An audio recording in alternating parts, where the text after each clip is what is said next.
Hello, everyone. Thank you for attending our first meeting for the Forest Park Chamber of Commerce for 2018. I'm Nancy Goins. I'm your acting executive director.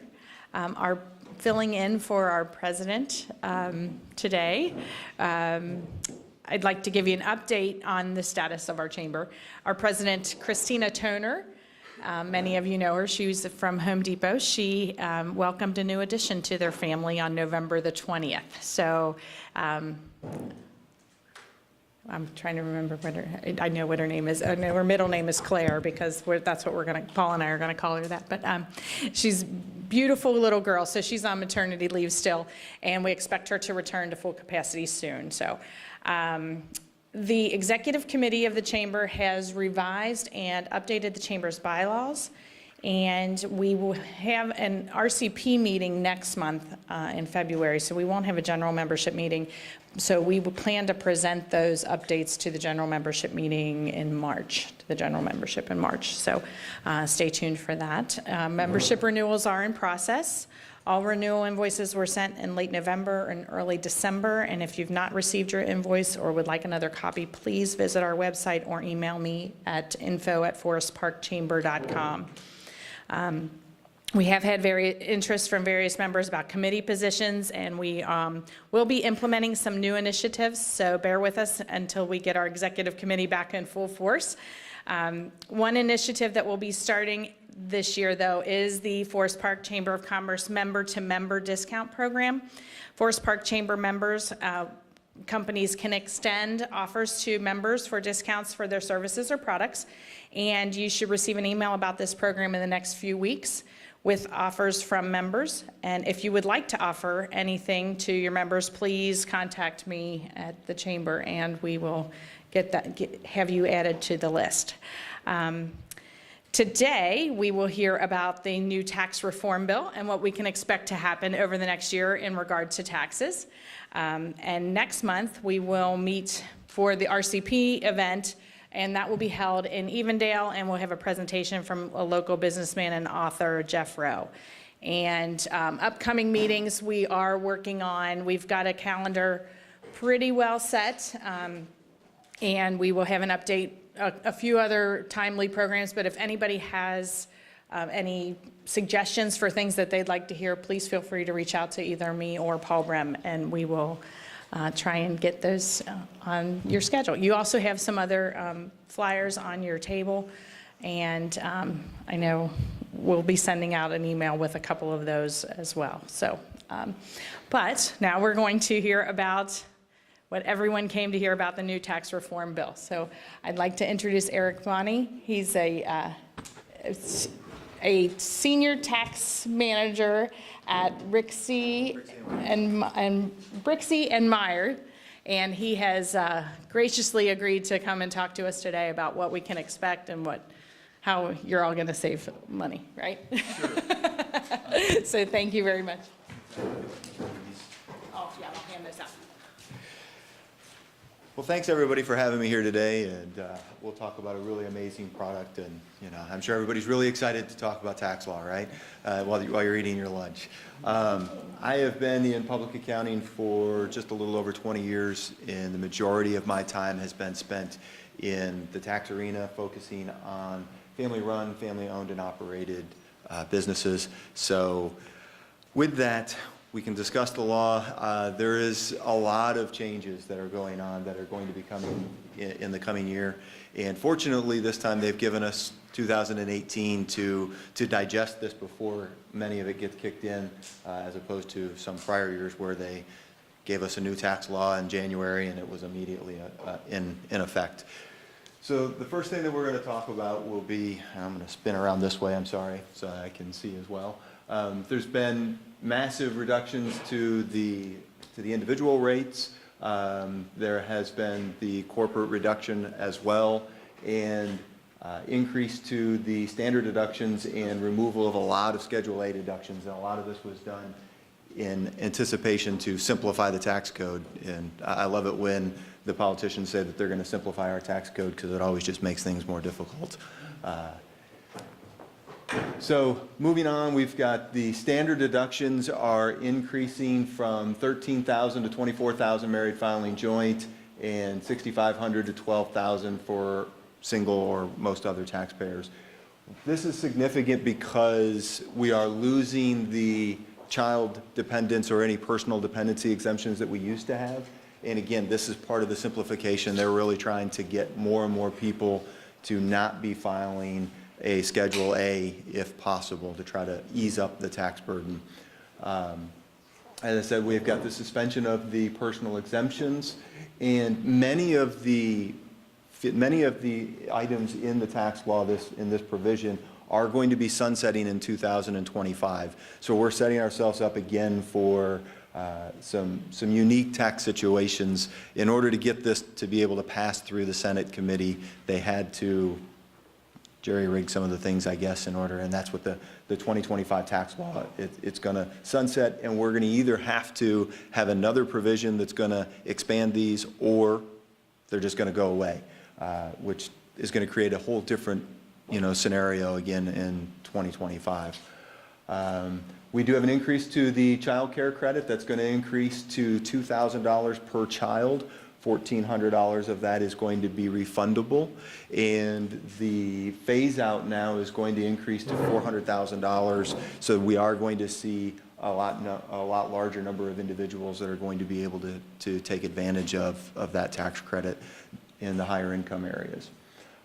One of the key things that was in there that I found interesting was they did change the 529 plans. I don't know if many of you are taking advantage of that, but it's a tax savings vehicle that was initially designed for college education, and they've now opened and expanded that up to be able to be used to fund the K through 12 private schooling. If you want to use that, it's a maximum of $10,000 per student per year to be able to take advantage of that. Absolutely.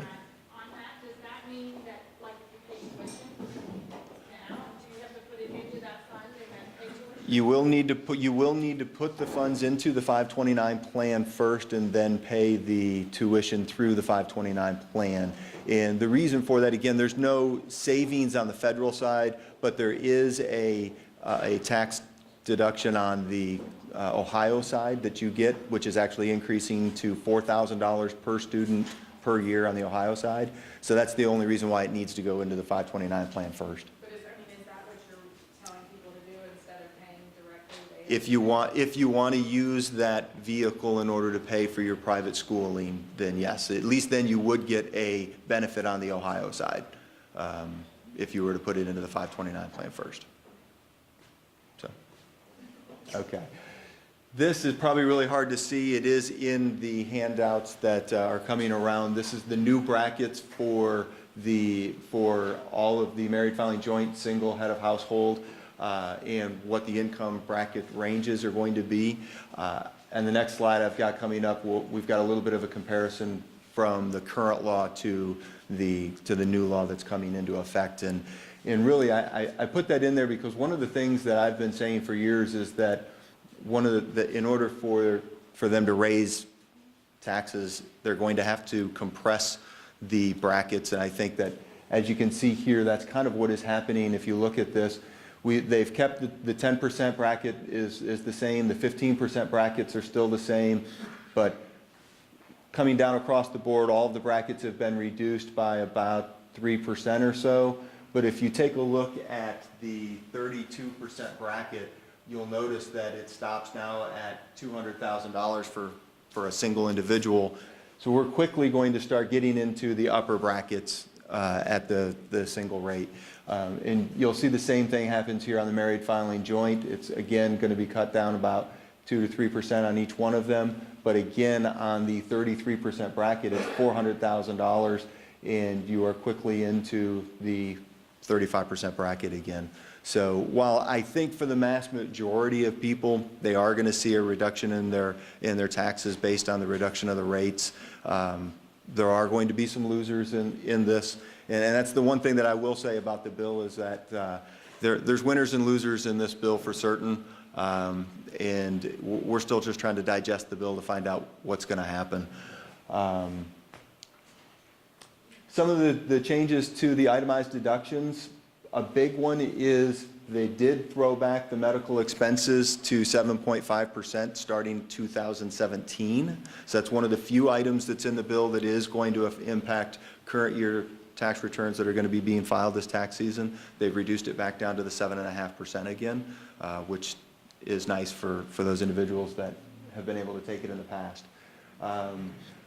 One of the biggest and probably mostly hotly debated during the process was the state and local income tax deductions that are going to be limited to $10,000 starting in the 2018 tax year. So that means that your forest park taxes, your real estate taxes, and your state of Ohio taxes, or any other states that you might pay if you don't file in just Ohio, those will all be capped at a maximum of $10,000. Once you go over the $10,000, you won't get any benefit from that specific deduction. Sure. So it's the first 10,000 that will be able for deduction. Correct. The first 10,000 will be allowed on Schedule A. Anything over that will be lost in, to the best of my knowledge, not going to be carried forward. It's $10,000 and then you stop. And you know, that's going to be one of the bigger ones that are going to impact a lot of individuals. Yeah, so it's not tied to a specific income piece or? It is not. And in addition to that, it includes, you know, I don't know if anybody's from Kentucky, or like personal property taxes is included in that, so registration of vehicles. If you're not claiming your state taxes and you're doing sales tax instead, that is also included in there as well. So it's going to be capped at the $10,000. Mortgage interest, this is another one that is going to impact people. For anybody who has bought a home in the last half of December, they are capping the interest expense for the first $750,000 of mortgage interest that somebody has on their home loans. And that is going to start effective December 15th, 2017. So if anybody closed on a home with a mortgage greater than $750,000 at the end of 2017, they will lose some of that benefit as well. The bigger one that I think is going to impact many people is going to be the bottom section there, and that's the home equity interest. They removed the ability to deduct home equity interest starting in 2018. So you will get a benefit if you've got a home equity loan for 2017, but after that, you're no longer going to see any benefit from a tax situation on the home equity side. Questions? No?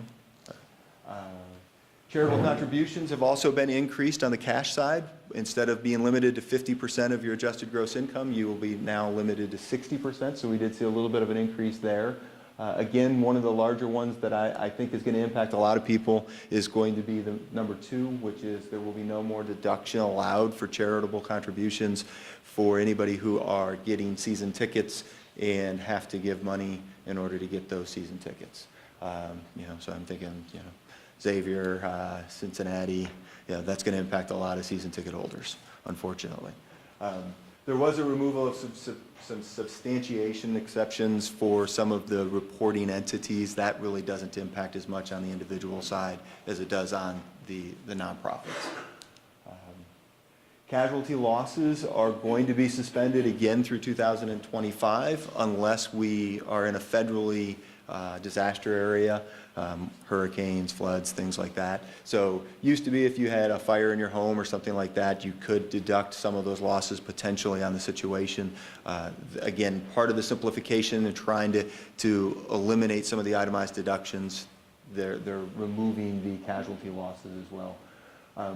The other real big one is the miscellaneous itemized deductions. This one is going to hit a lot of people. That is the 2% of adjusted gross income that you used to be able to deduct things such as your tax preparation fee, your safety deposit box, your investment fees that you might be paying to your brokers for any brokerage accounts or anything like that, or unreimbursed business expenses. I know that's another big item that a lot of people will have. No longer are going to be able to take those as deductions again. And again, this is part of, they're calling it part of the simplification. I'll call it as a revenue generator, because it's more and more people are going to lose deductions on their Schedule A, and more people are going to end up, because of this, combining this with the limits of $10,000 on your real estate taxes and your SALT taxes. It's going to become more and more difficult for people to even get over the standard deduction, which means less people are going to be filing a Schedule A, which means they're going to be paying a little bit more in tax. Does that mean that as businesses, they need to think more about how they're incorporated? Yes, we'll get to that part in a few more slides when we start talking about the business changes and things, but that is definitely going to be something that small business owners are going to want to evaluate. If they are currently being taxed as an S corporation, they might want to decide or sit down and have some conversations throughout the year of, do we want to revert back to a C corporation because of the lower rates? There's a host of complications that go into that, but that is a conversation that people might want to have. One of the other things that they removed, it's called the Pease Limitation, but essentially that was for high-income individuals that you would start to phase out and lose some of your Schedule A deductions as your income got too high. They've eliminated that again through 2025, so there is no income limitation on the Schedule A deduction. So whatever you do qualify for on your Schedule A, no matter what your income is, you'll be able to deduct it. But again, that's going to sunset again in 2025. The individual AMT they had talked about removing the individual AMT. That's going to stick around. There aren't a ton of changes to this. They have increased some of the exemptions, and there are a few of the tax preference items that we would have to add back that are going to be suspended. Again, I believe this is set to suspend again in 2025. Almost everything that you're going to see in the tax bill this year is going to sunset in 2025, setting us up for a host of complications when that comes around. Business losses. This is another hot topic, is going to be the business losses and the NOLs, which will be on the next slide. Used to be we could carry back business losses back a couple of years and recapture some of our tax that had been paid. We're no longer going to be able to do that. All net operating losses will need to be carried forward, and there will be limits to what we can deduct in the future periods on what we can take. So again, if you've got any C corporations are the biggest ones that I can think of. If you've got any net operating losses right now that you've got on your books, you probably need to sit with your tax advisor and consult with what you're going to be doing going forward to be able to utilize those. Pass-through entities, again, the same rules that apply at the C level are going to apply to any individual owner. It also applies to Schedule C business owners. If you've had a net operating loss on a Schedule C, it would impact you as well as to what you can carry forward. And then this is, again, is the net operating loss, talking about how we have to carry them forward. We won't be able to carry them backwards anymore. There have been some changes to the partnership and pass-through entities. The biggest change that probably is going to be of interest to most of the people in this room is going to be the new Section 199A deduction for qualified business income. And what that deduction is, how many of you are familiar with the small business deduction that Ohio has on the Ohio side, where your income up to $250,000 is not subject to the state of Ohio? So that is going to be very similar to what the Ohio small business deduction is. You're going to have roughly 20% of the income that flows through to individuals from a pass-through entity or on a Schedule C will get a deduction from federal income taxes, so it won't be subject to the federal income tax. And that was partly put into place to help equalize things, if you will, between the C Corp rates coming down and the partnerships and S corporations not getting that benefit from that tax break. Isn't this just a temporary solution? Isn't it supposed to change back in like 20 or something like that? 2025, I believe, again. Yep. Yeah, again, all of these, and so, to the gentleman's point over here earlier of, do we want to have conversations about, should we stay as an S corporation or be a C corporation? Those are great conversations to have, and there are certain situations where it makes sense. but then we've got the unknown of what's going to happen in 2025, or to be quite honest, what's going to happen in 4 more years when we have a different party that's in So you know. is this a temporary, maybe, relief program they're trying to implement? As I was discussing earlier with the lady over here, it's real difficult to stand up here and talk about tax law changes without interjecting personal opinions, and I'm trying my best to stay away from those. Is it a? It's going to depend on which type of economics that you believe in and where you think this is going to go. I wished I had a crystal ball and could tell you what's going to happen and how it's going to work. You know, there are clear winners. Obviously, you know, there's clear winners. If you're a C corporation, you got a huge reduction in your tax rate. You know, if you have some of the things that aren't discussed in this presentation, but if you've got passive income, that's another area that has changed drastically with, you know, what we can deduct and what's going to be taxable. The biggest reason why most of these things are sunsetting in 2025 was to get around the rule in the Senate that they could only increase the federal deficit by, what is it, $1.5 trillion over the course of the 10 years. So in order to do that, they had to put the limitations in. Politics. When you start speaking trillions, Yeah, when you put the T out there, it's like, it's beyond my comprehension as well, so I'm with you. But really, the biggest change on the tax law for partnerships and S corporations and Schedule Cs is going to be this 199A that we'll talk about. And I'm going to talk about it real high level because there are going to be some limitations and things in there as well that you'll want to sit down and talk with your tax advisor about for your specific situations. There is a repeal of the technical termination rules. Really, that's just more about, you know, in a partnership, if you've got partners that pass away or if you've got partners that leave the partnership, then you technically had a ceasing of that entity and had to start over again. Those have been relaxed in the new rules as well. So this is the 199A deduction. In your handouts, the slides are there. You can read the legal jargon if you wish. It's ultimately, like I said, it comes down to you're going to get a 20% deduction on your federal return for any income that is going to flow through to you on a K-1 from a partnership, S corporation, or a Schedule C. There are limits to what you're going to be able to deduct. There are safeguards that they were putting into place to try to keep business owners from now shifting income from wages and reducing their wages so that they can take advantage of the 20% deduction, because wages that you're paying yourself out of your S corporation are not subject to the 20% deduction.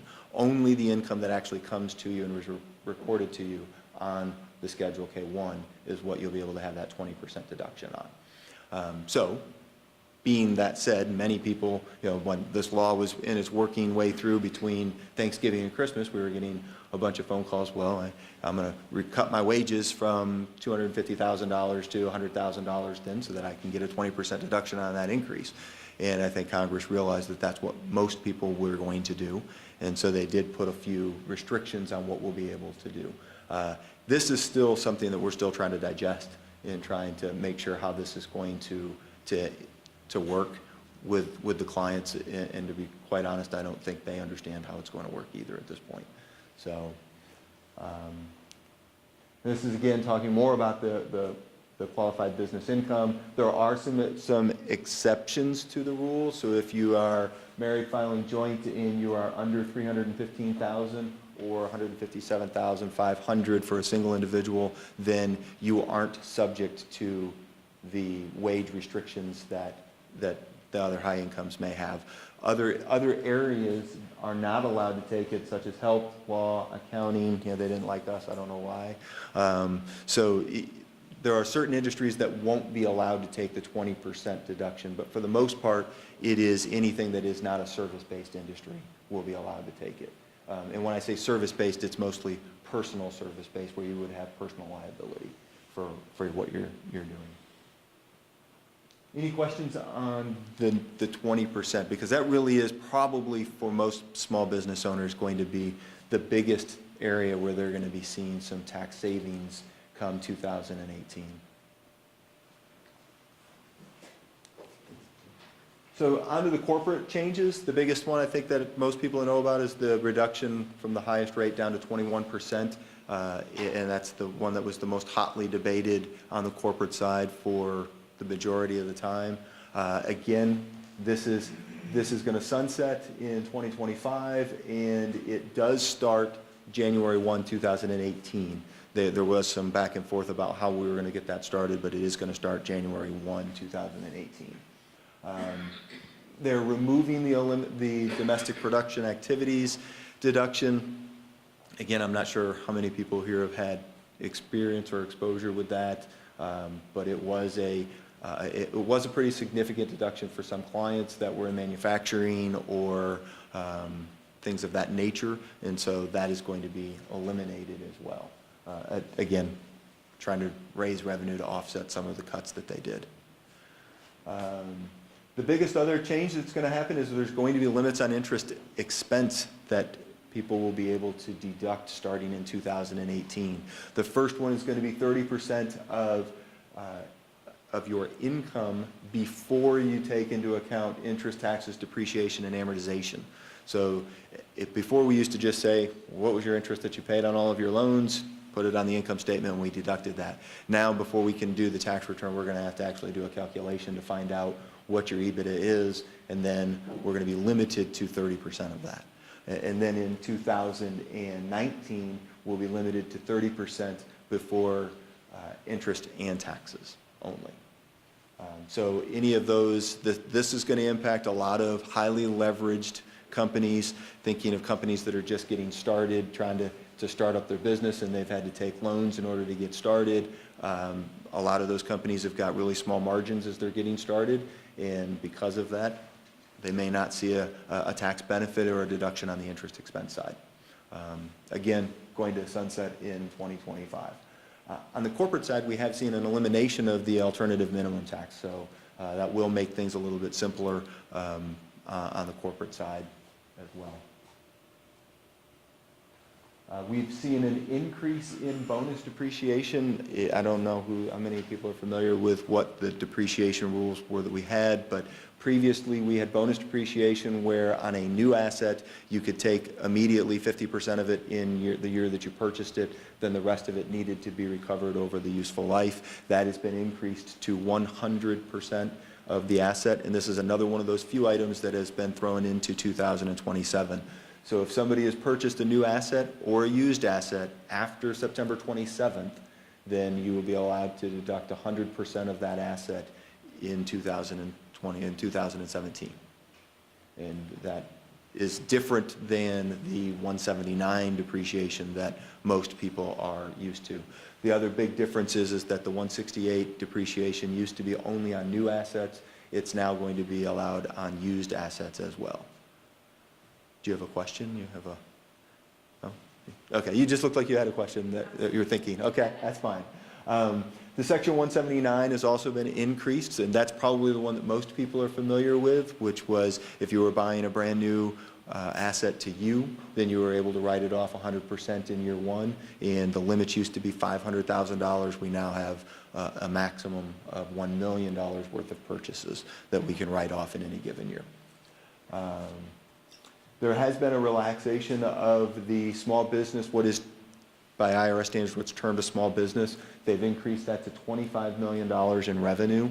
So that will increase the number of taxpayers that will be allowed to utilize the probably a little bit more beneficial cash method of accounting for their tax purposes, which will relax things and make things a little bit easier for them. And then they've changed the like-kind exchanges. I know many people probably aren't going to be real excited about that one, but this one is really exciting to us in the field because they've limited it to just real estate taxes. So it used to be if somebody bought a new car and they traded in their old car, that was technically a like-kind exchange, and it made our life miserable trying to track all of these vehicles that still had to be on the depreciation schedules for years when they had already been traded in and were long gone. So now it's only if you're buying real estate, that's the only time we have to deal with it. Anything else, we can clean up the schedules. So that again is starting though in 2018, not 2017. Elimination of business entertainment expenses. So that is going to be another one that is going to impact virtually every client that I have.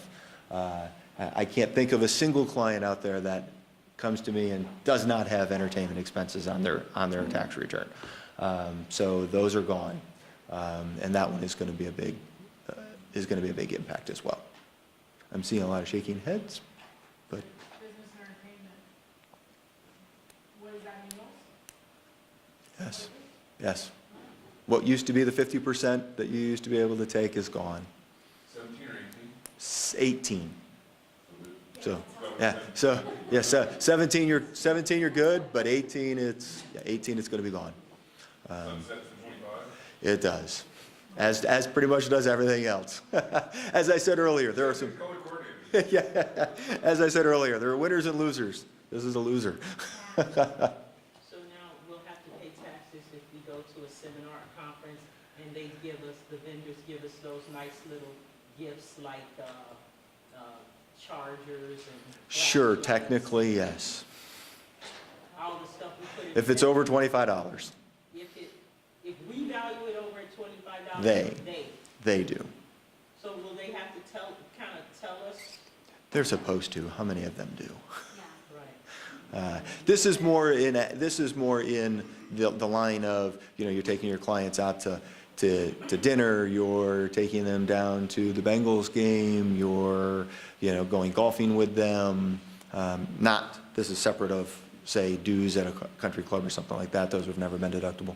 But that's what this is. It's more your entertainment expenses, not necessarily the gifts that you may have received at a conference. So. But any food you buy at a conference while you're at a conference is not deductible anymore. Unless you can come up with a legitimate business excuse for whatever you purchased at that conference, that would be correct. Yes. Yeah. I see a lot of head shakes. So the Affordable Care Act, as many are probably aware, it has been reduced to zero. The impact of this is just going to be mind-boggling. I don't even know where to begin with that. And it really doesn't matter where you stand. This just is going to be mind-boggling on the impact of what this is going to have. There's a couple of things here where, it talks about, yep, people are probably going to drop out of the marketplace. Yes, people are they're no longer going to need to cover employees anymore. So you might see businesses not having health insurance for their people anymore. The thing that I found interesting about it is that all we're doing is removing the penalty, and that doesn't start until 2019. That's one of the few provisions that is even kicked down the road a little bit further. So for when we're filing 2017 and 2018 returns, there still will be the individual mandate, and it will still be there if people don't have health insurance. So that's 2 years down the road before that one is going to kick in. But that one is just going to be how that's going to impact. That one's going to have a more far-reaching effect than I think they anticipated. I do. Well, because you think about, they didn't remove anything that's actually in the ACA law. All they did is just remove the funding for the law. And I'll even, and this will be my personal opinion again, I'll apologize, because they didn't remove the 3.8 net investment income tax that was specifically put into the law to help fund the ACA. So all we did is remove the individual mandate, which is going to be a large impact on the funding of the ACA, but they left the net investment income tax in there, so that's still there. So they're still collecting the 3.8%. But they haven't removed any of the no preconditions, so it doesn't matter what you have, you can still get insurance, which is great. Children 26 and under can still be on their family health insurance. So they didn't eliminate anything that's inside the ACA. So the insurance companies still have all these insurance claims that they're going to have to pay, but we've eliminated the funding for it. So I don't know where this money is going to come from. In addition, you're going to, you might see a lot of people exiting the marketplace.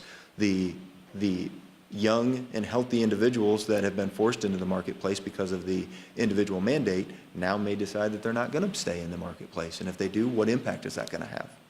The same impact it probably had before it was there. So it's going to, that's outside of tax realm, but it is definitely something that is, I think, on everybody's mind of what that is going to do to insurance and to the marketplace in general. So that was it. So that was, it was really a high overview. There is a lot more that is inside the law than what is really there. I really was trying to tailor this more to small businesses and individuals. If you have questions, my contact information is inside the initial slide there, and you're welcome to reach out to me. If you've got specific questions about your specific situation, I highly recommend reaching out to your tax professional, sitting down and having a conversation, especially for those individuals, as I alluded to earlier, that are currently being taxed as an S corporation. You might want to sit down sometime between now and the end of the year to have a conversation with your tax professional of, does it make sense to revert back to a C corporation because of the advantages of the 21%? If you're not taking a lot of cash out of that company, then it might make sense to make that transition back to a C corporation. Or if you are a partnership or a C corporation that is thinking about making an S election, you may want to go back and talk to your tax advisor again and discuss whether or not that now is still in your best interest, because there might be a situation where it might be better for you to not become an S corporation. So, question? Could you provide your PowerPoint presentation to our organization so we can get it to the members that are here? Absolutely. Thank you. I know Jason has got a copy of that on a thumb drive, but if somebody wants to give me an email, I'll be happy to email that off to them to include in a package if you want. Yes, sir. You were talking about schools and not be able to, the season ticket situation, does that impact the businesses more or the schools more, or what's your thoughts on that? So it's going to impact the individuals. So if you were purchasing season tickets from Cincinnati Bearcats and you had to pay a fee to get those season tickets, used to be you were able to deduct 80% of that as a charitable contribution. You're no longer going to be able to deduct that. So the first immediate impact is going to be on you, the individual who is purchasing those season tickets. But yeah, it absolutely is probably going to have an impact on the schools as well, potentially. I think most people are probably buying those season tickets because they enjoy the sport and they want to support their school, not necessarily for the charitable contribution that they were getting for it.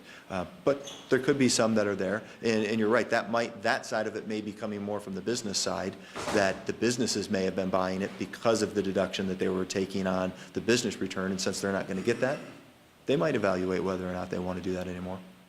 So it could have an impact on some of the schools. That's fine. The biggest three winners, the biggest three losers, so I know who to blame. Oh, wow.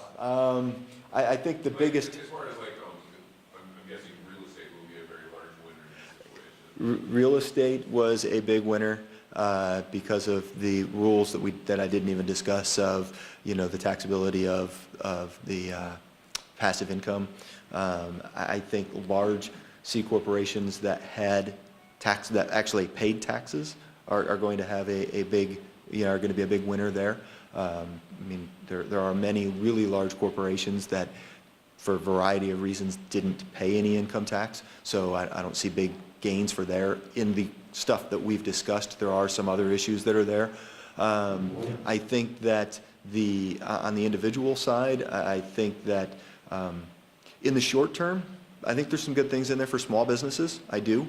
And I think that small businesses are going to see some reduction in their taxes, but I think that's going to be short-lived. And I think, I'm sorry? Might be sooner. Well, we just don't know what's going to happen. Right. You don't know.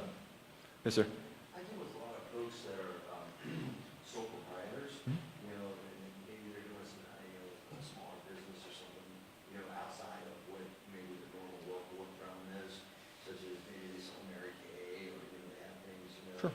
How's that going to impact that? So it's going to depend on Especially itemization, that's what I'm. right. So it's going to depend on where they were taking some of those deductions. If they're still taking those deductions on Schedule C, in your case, in your example, the Mary Kay situation, shouldn't be a significant change for them because most of those expenses already should have been captured on Schedule C. Where they might see a change on that could be in the business use of the home. Because if there are traditionally those, what I'll call hobby businesses are traditionally loss situations to begin with. Excuse me. So because of that, the business use of the home was not being fully utilized on Schedule C, so it would get thrown over to the Schedule A, and it would be in that 2% miscellaneous itemized deduction area. So they're not going to lose that. And what about like if they happen to have an employee or something like that, that works for them, like, kid, your family business or something like that for deduction purposes? Is that still fine for them? Are you talking about, is it a family member that's working for them? Are you talking about the FICA taxes that so none of that has changed? So that's still there. If the child is under 18 and is working for mom or dad, then they're not subject to the FICA tax withholding and things like that still. So, anybody else? No? Well, again, I appreciate you having me here today, and if anybody has any questions, please feel free to reach out. Thanks. Thank you very much. And I'll get with you because for coming out and speaking with us today, we will make a donation to the charity of your choice. So thank you.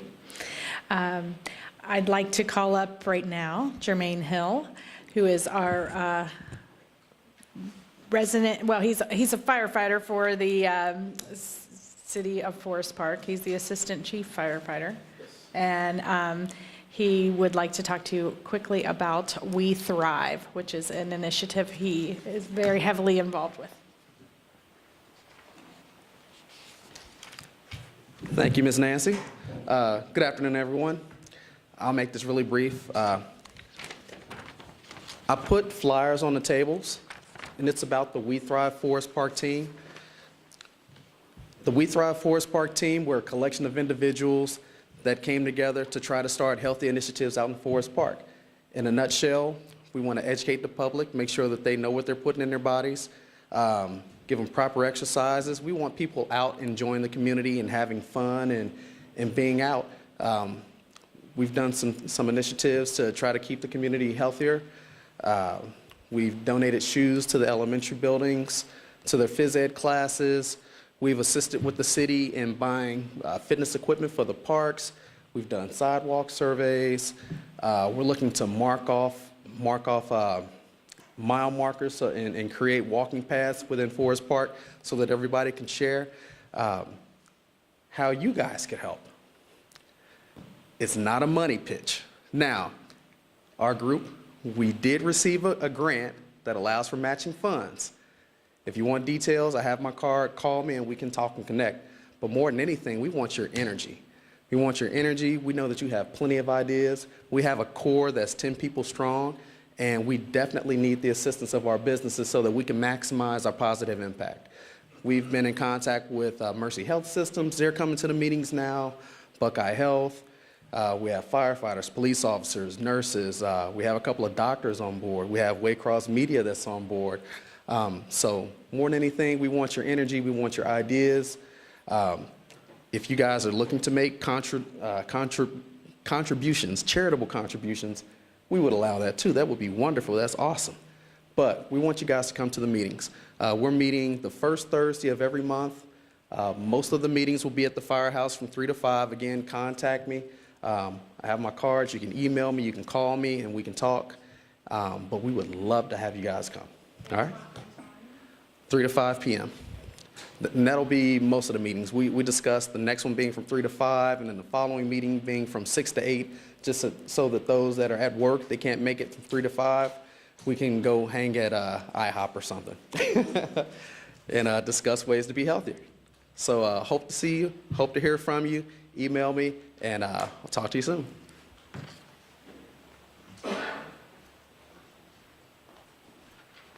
Perfect, thank you.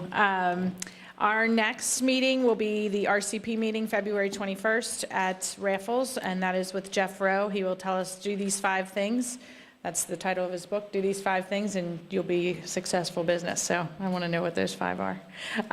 March 13th, we will be back here, And we are 90% sure we will have a presentation about the $280 million that is being poured into the Winton Woods School District. So we'll have an update on the construction that's going to be starting probably as we speak. I think there's some construction trailers across the street. So that's all we have for the chamber. I do want to introduce our city manager, Mr. Ray Hodges. He'd like to come up and talk to you a little bit about some things that are going on with the city. Thank you, Nancy. As just mentioned, I'm actually your new city manager. You may have seen me around for the last 32 years, but as of January 1, 2018, I was appointed city manager. And this actually comes off of some bad news for the city. And it's one of the headlines in the local news, but our city manager that was selected and was ready to start January 1, 2018, effectively resigned December 28, 2017. And this is part of an issue of some allegations of inappropriate behavior. So we're not going to cast judgment on that issue, but that's how this issue developed. Effectively, at the end of December, the city was without a human resources director and without a city manager. And you don't need a city manager for much, but as I mentioned earlier, somebody's got to sign the check to make it good. So what the city did is I was scheduled to retire at the end of 2017. December 31, effectively, it would have been December 29. I would have retired, and the new city manager would have started January 1. Because they were without that arrangement, we agreed that I would continue on as city manager, although my mindset was clearly retirement. We agreed to that. And the way we've done this is it's on an indefinite period of time. So this is not an interim or temporary. I am fully the city manager. But we agree with council that we'll do it on a month-to-month basis, because we have to start this process of selection all over again. It's going to take probably about 6 months, more than likely a year. So I'll be glad to work with you. But what I didn't want you to do is to leave here and maybe not have seen the Fox 19 report that was on last night. And as I say, because you have a resignation of this magnitude, it's pretty big.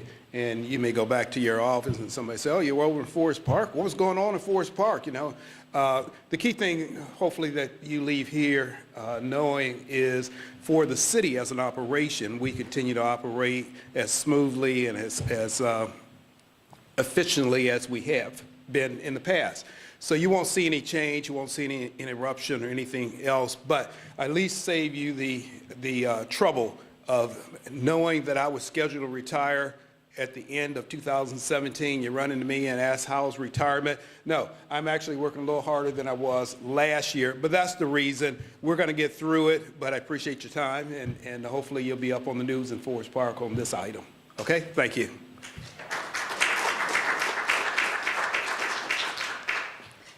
Thanks, Ray. Thanks, everyone. Hopefully Ray will work. Oh, I'm sorry, Rosalind.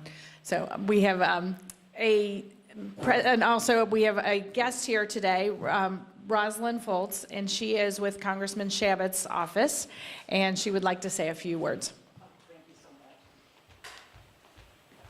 First of all, on behalf of the Congressman, thank you for having me this afternoon for lunch. And at everyone's seat, you should have a card. And if you don't see me afterwards, my name, I'm so new, is on the back. And I'm from his constituent liaison office in downtown Cincinnati. And I just want to say that in terms of concerns or comments, questions that you have about policy, legislation, one of the services that we offer, we do take phone calls, we do accept letters and forward them to Washington, but for the fastest response, one of the phone numbers and addresses you have on the card is to the Congressman's office in the Rayburn House Office Building in Washington. And as many of you know, among his committee memberships, he's on the House Judiciary Committee, the House Foreign Affairs Committee, but he does happen to be chairman of the Small Business Committee of the U.S. House of Representatives. So please don't hesitate to forward either verbally or via email or letter any concerns or questions that you may have. I thought the presentation was excellent on the tax plan because it is very complicated, and we've been getting a lot of phone calls, and the Congressman definitely wants to be responsive. We've had a huge volume of phone calls concerned about everything from ACA changes to tax policy, and as a courtesy, we do forward those calls to Washington.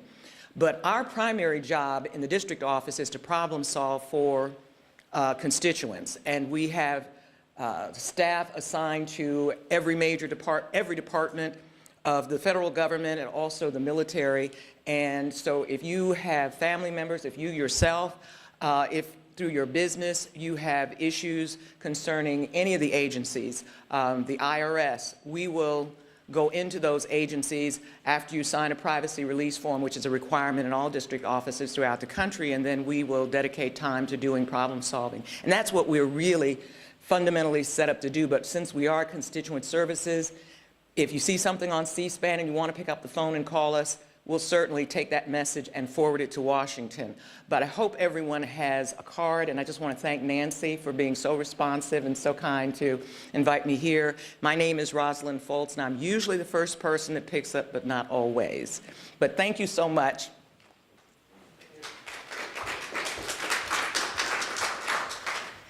Thank you, and I think we are ready to go. So have a great new year. See you soon.